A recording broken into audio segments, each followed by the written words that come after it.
السلام عليكم احبابي، شلونكم؟ شلون صحتكم؟ هذا افراخ سمان. شلون نربي افراخ السمان من يوم الاول؟ طبعا نخلي مشارب مال ماي، هاي شيء اكيد. ونخلي عندك هنا اي صينية بها حصو تخليه على مود لا يغرق بالماي. وهيتر، الهيتر شمعة واحدة بالنهار وشمعتين بالليل. وتخلي قاطع خشب هنا، قاطع خشب تخليه يعزل المكان اذا كبير. تنطيهن مضاد بكتيريا مال امعاء، شراب مال اطفال، قبق بقلاص ماي. شوف ايش قد انت عندك. هاي المشربة مثلا عندي تاخذ لها قلاصين ماي او 3 قلاصات، 3 قبقات مضاد بكتيريا مال امعاء، شراب مال اطفال من الصيدلية. هذا اليوم الاول. اليوم الثاني انطيهن فلاجين شراب اطفال، هم نفس الحالة، قبق بقلاص ماي ايش قد العدد اللي عندي. يصير عندك يعني موت بيهن، بس مو الكثرة. اهم شي تعتني بشغلتين اساسيات اول ما تجيبهن: تيار الهواء ما يطقهن، مكان حار دافي، التدفئة اهم من الاكل. النوبة تجيب لهم مركز، شي اكيد المركز ما بيه فايدة، ولكن هو الاسهل يعني تجيبه. اذا خشن الطحنة بالمطحنة او تذب عليه شوية ماي بمضاد بكتيريا، تعجنه بيدك شوية تنعمه وتنشره الهن. هن طبعا يظلن يحفرن وينبشن، وهاي يعني مثل ما تشوفون هسه طشر بالقاع عادي ما يهم. يصير عندك موت، مو ما يصير عندك موت، بس مو بالنسبة. يعني مثلا انا جايب هسه هذين الموجودات 300، يموت من عندك 10 15. من يصير الحجم مالهن يعني كبر. هذا هسه هذا عمره 3 ايام، هذا عمره 3 ايام. العمره يوم اصغر من هذا كلش صغير، يعني هالقده تقريبا يصير، بس هذا عمره 3 ايام. هذا يعني هسه كبير بالقياسات. زين، ياكلن ما شاء الله، شوفن ياكلن اعتيادي، انواع اكو الابيض والاسود ما يختلف في شو اسمه. بس اهم شيء عندي انا التدفئه والماي والمضاد البكتيريا والفلاجين هذني. من شويه يكبرن هسه عندي، هم راح انزل مقطع ثاني. من يكبرن اوسع المكان، انظف المكان هذا اللي هسه موجود.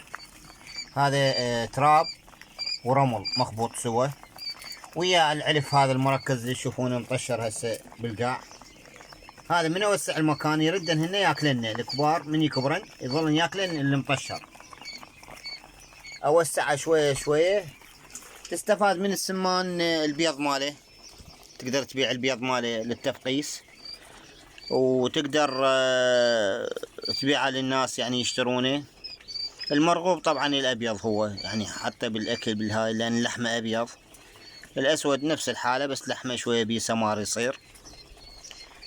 يعني انتاجه حلو سريع، 18 يوم راح يكبر بسرعه، يكبر هو زين. يعني كل 40 يوم يقوم يبيض،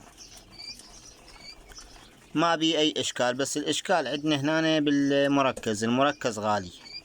الشرق الاوسط 57,000، اللي عندك البقية ذكني لا 50 45,000، يعني النوعيات اللي شو اسمه. بس انا بس يكبرن انا اسوي علف، اجيب خبز اطحنه واذره، اطحن اذره وثوم وياهن. بعد ما اعتمد على المركز، لان هذا يجيب لي امراض هواي ومشكلة. النوب من يصير عمرهن 15 يوم تقريبا القحن نيوكاسل، قرص بالماي بالليل القحن. يعني اقطع عليهن الماي، نقول من الساعة يعني 3 اقطع عليهن الماي كلش ماكو اي ماي. الساعة 10 تقريبا اسوي الدواء بالليل وانطيه اياه. ليش بالليل؟ لان راح يسخنهن هذا، يخليهن يعني حرارتهن زايدة. انطيهن واخليهن ماي موجود يمهن تقريبا 5 ساعات 6 ساعات واشيله.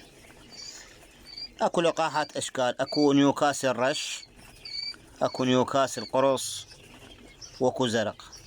الزيتي. انا ما استخدم الزيتي يعني، ما مو ذاك شو اسمه، لان هو اساسا يعني المبلغ اللي هسه انا مشتريهن اخذتهن تقريبا 275 او الف، وهاي يعني المهم زين. يعني لحد الان انا عندي نفوق من ال 300 طير 10 يتوفن، بين بريد، بين يحصل روحه، بين الطابوق. هذاك طابوق عندي حاطه انا هنا، خطأ مني بس اخاف ينبشن ويطلعن يعني. فتلقى حاصل روحه هنا بالطابوق، لو جوا الصينية مالت الاكل. هو هيك بالطبيعة يدخل جوا الصينية مالت الاكل، هو صغيرون يحصل روحه. مرات لا، من اشيل المشربة مالت الماي واخليها يطب جوا، اكو نقرة تصير جوا بالمشربة ينكبس بيها. منها لما تخلص واريد اترسها اشيل القاه جوا ميت. اكو من تطفى الكهرباء يتجمعنا بذاك الركن، وهذا الركن يصير انتله كلهن خايفات، وهاي يتجمعن. الخطأ مني شنو؟ ما اخلي لهن شمعة من تطفى الكهرباء تجي، هذا هم خطأ. شوي شوي نتطور، ماكو اشكال بيها يعني. هو عموما 10 يموتن لا تقول لي يعني. انا دائما 10 15 بالالف يموت عندي يعني. فالعشرة اذا تريد تحسبهن يعني مو ذاك المبلغ بسعره هو، لان هسه هذا من يكبر بعد 15 يوم، هذا اللي تشوفه هسه القدوته بعد 15 يوم بس يكبر انا ابيع الزوج مثلا بثلاثة، يعني عوض عندي فرق. ال 175 صارت 175 ثانية، يعني هيك شيء القصد. بس هو كان اصغر من هذا. شوف ايش قدوته هذا عنده نقص ضعف عنده. ايش قدوته يعني كله اذا تريد تقيسه كلش صغير. هذا كان اصغر من هذا، يعني من تشتري عمر يوم هالقدوته هيك يعني. شلون الخنفسة هيك شيء.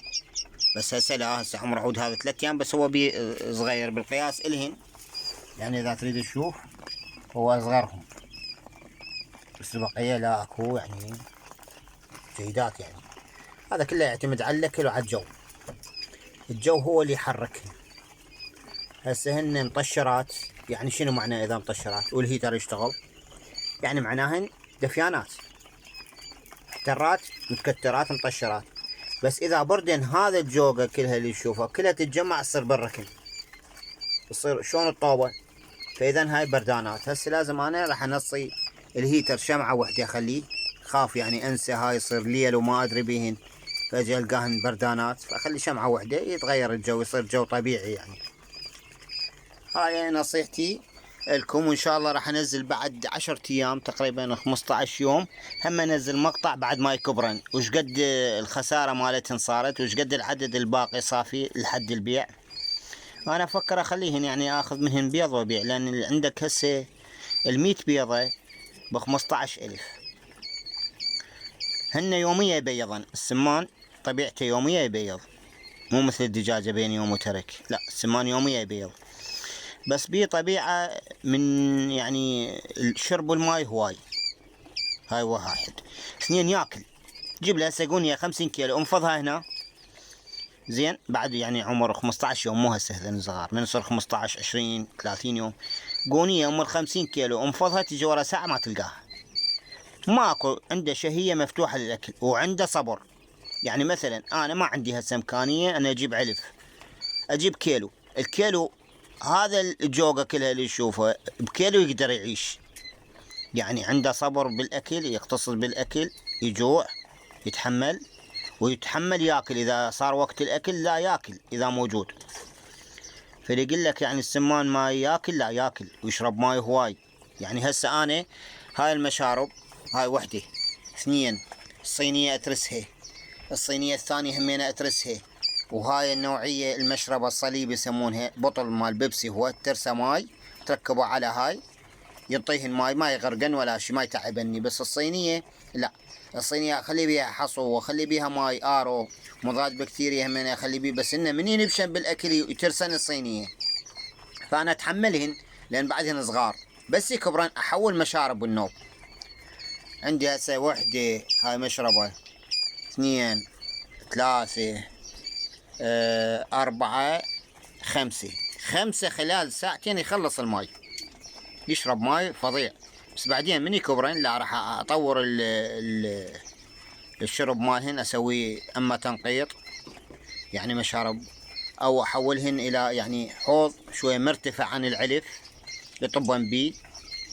ان شاء الله راح تشوفونه شلون هاي، بس ردت اصور لكم اياه وهو صغير هسه، وان شاء الله من يكبر راح اراويكم شلون وش قد الخسائر. يعني العدد معروف هسه عندي، هسه هو 300 الا 10، العشرة توفن ماتن. بقى عندي تقريبا 290. نشوف منا لما يكبر ايش قد خسارة. لحد الان اليوم ما عندي خسارة، بس الخسارة اللي قبلها يعني الاربع ايام الاولى، لان انا من جبتهن انطاني اياهن توهن فقسه من الفقاسه انطاني اياهن، فيصير بي خسائر هواي. لازم شنو هو يشد حيله شويه، وانت اول يوم تجيبه لازم احسن. ليش انا اخذته اول يوم؟ يعني ليش ما اخذ 15 يوم؟ هاي انا اقول لك شنو السبب. اذا اخذه عمره 15 يوم راح يعرفون النثيه من الفحل. ايش راح يسوون؟ راح ياخذ النسايه اليه ويبيع عليه بس الفحوله. الفحوله شو اسوي بيهن؟ انا اريد انتاج بيض، فاخذه هيك عمر ما يبين، ما ينعرف النثيه من الفحل. بعدين من يكبرن اصفويهن، اخلي كل 5 نثايه وياهن فحل والبقيه ابيعه. اكو ناس يعني يذبحونه ياكلونه، هاي يحبونه يتونسون عليه، فاخلي كل 5 نثايه وياهن فحل، لان الفحل يعني يحب التكاثر ماله هواي، يعني مو نثيه وحده، نثيه وحده ما تكفيه، حتى 6 نثايه ما تكفيه. فهيك العدد، اخلي نثايه اكثر من الفحوله والبقيه ابيع. الحين راح يصفى عندي. اخلي الالوان الحلوه، يعني اكو الوان، يعني مثلا عندك هذا اللون هو لا هو اصفر ولا هو مشجر نقول. اكو الوان هذا يسمونه الاسود، زين. اكو هذا النوع، هذا يسمونه الابيض اللي هو اصفر هسه حاليا، زين. عندك هذا اللون، فانا احب هذا اللون، يعني هو اسود على ابيض، يعني اريد اكاثر من عنده. هاي النوعيه تصير حلوه يعني كجماليه، يعني شكلها حلو. اما البقيه الاكثريه لا، تجي نوعيه ابيض واسود، هاي النوعيه الموجوده، والاصفر هذا المشجر. اخوكم سيد السلام.